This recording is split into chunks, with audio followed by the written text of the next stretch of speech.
Selamat pagi, salam sejahtera dan salam Malaysia Madani. Bersama saya Debbie Eminda Padan dalam edisi Isnin 18 Mac 2024. Timbalan Perdana Menteri Datuk Seri Fadilah Yusof akan mengadakan pertemuan dengan Premier Sarawak Dato' Patinggi Tan Sri Abang Johari Tunopeng hari ini bagi membincangkan strategi mengatasi banjir di negeri ini. Jelasnya ia penting bagi mewujudkan pelan tindakan bersama antara Kerajaan Persekutuan dan negeri. Perbincangan itu juga katanya akan meliputi pelan bersama dalam menepani cuaca panas yang diramal bermula bulan ini. Apa-apa related dengan air lah di Sarawak. Kemudian akan diikuti untuk membuat kunjungan hormat kepada Yang Amat Berhormat Premier Sarawak, di mana saya membawa keseluruhan management team lah daripada Petra. Dari situ nanti kita akan melihat apakah keutamaan. Perjumpaan itu akan berlangsung di Wisma Bapa Malaysia pagi ini. Datuk Seri Fadilah bercakap kepada media selepas program pengagihan nasi biryani bersama NextGen Petrajaya Rewang Kampung Lid di Surau Darul Ibadah Kampung Simpang 3 Kuching semalam. Dalam majlis ringkas itu, beliau telah mengagihkan sejumlah 290 nasi biryani kepada orang ramai termasuk media.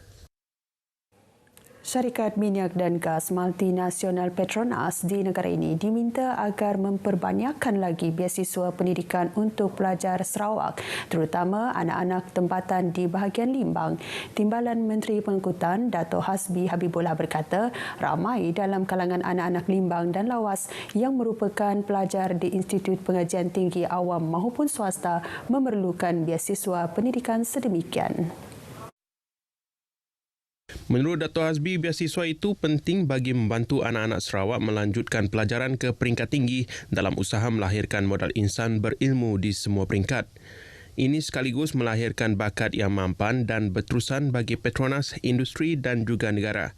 Beliau berkata demikian ketika berucap pada majlis berbuka puasa anjuran Petronas di Masjid Baitul Iman daerah Limbang.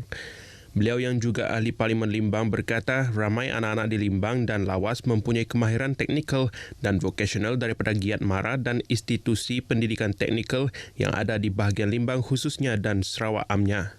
Tambahnya, mereka juga perlu diberi peluang bekerja dalam sektor minyak dan gas di syarikat Petronas itu sendiri.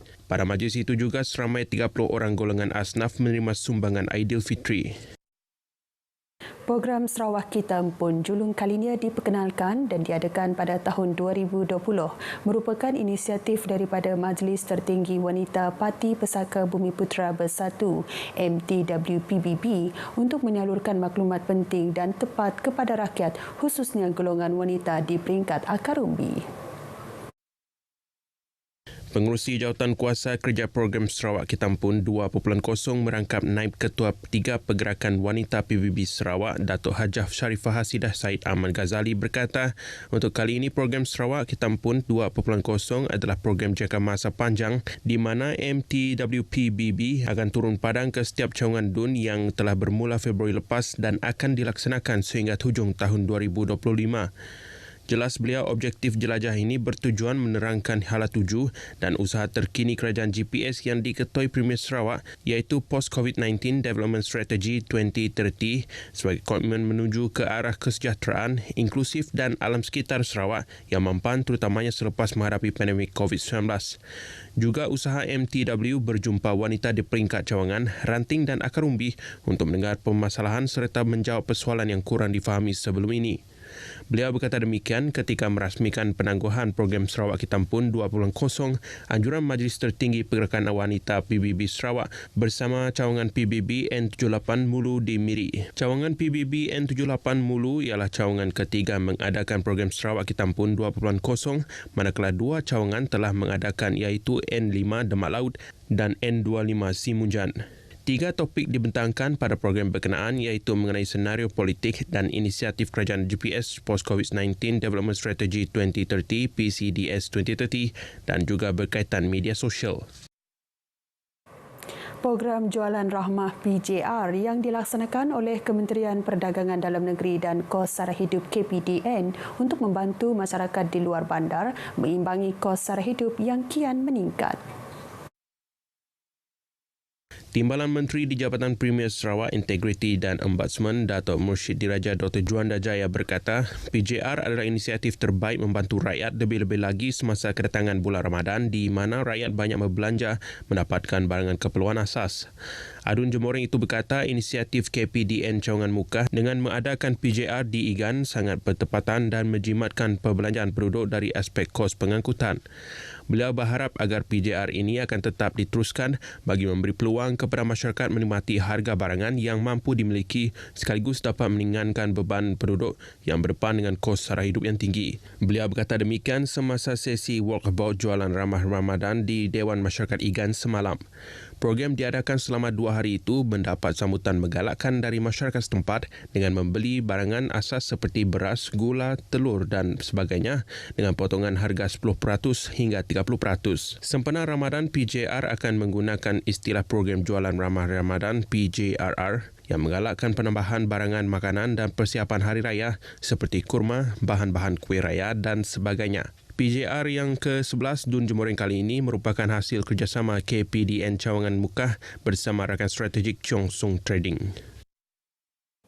Tentera Darat Malaysia melalui unit yang sedang melakukan operasi di bawah formasi Division Pertama Infanteri Malaysia telah berjaya mematahkan cubaan menyeludup barangan ke Indonesia semalam. Kenyataan sel operasi media markas pemerintahan Medan Timur Tentera Darat memaklumkan sepasukan tentera melakukan penugasan di sektor awas keris parang di ladang sawit Empaling Bau kira-kira 400 meter dari sempadan Indonesia telah menahan sebuah lori tempatan dalam keadaan tertutup dan mencurigakan cuba memasuki negara Indonesia menggunakan jalan tidak sah sekitar 11.15 pagi semalam.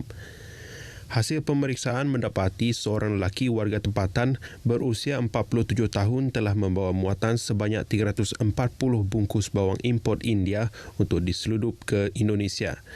Kesemua rampasan termasuk lori dianggarkan berjumlah RM158,960. Laporan polis telah dibuat di Balai Polis Bau dan kesemua barangan rampasan diserahkan kepada pihak Kastam Kuching untuk tindakan lanjut. Polis telah mereman seorang lelaki kurang upaya kerana cubaan menculik seorang kanak-kanak perempuan berumur 8 tahun pada Isnin lepas di sebuah kawasan kediaman dekat Jalan Lapangan Terbang Kuching.